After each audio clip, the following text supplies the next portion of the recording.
Well, hello and welcome again to today's edition of the Pastor Study. We are in Proverbs chapter 15 and looking at verse 5. And there's several verses and they're in here that we take a look at. And it begins with this idea and understanding that when we reject discipline from our fathers, we become the fool. He says, but when we regard reproof, when we listen to those that want to bring correction to our lives, we become sensible. Oh, why is it in our culture today, in our world today, so many people refuse to hear when somebody's trying to help them? Why do we think we know better?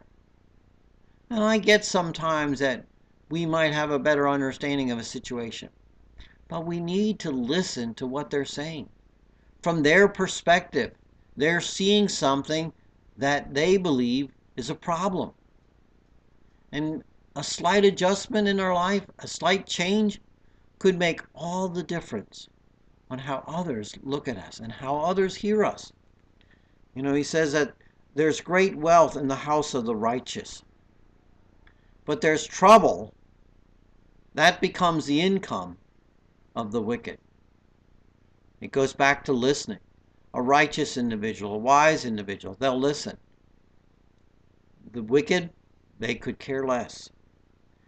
How we speak, the lips of the wise spread knowledge, but the hearts of the fool, there's no knowledge there, and they're not going to produce knowledge, they're not going to spread knowledge, but they're going to spread difficulty.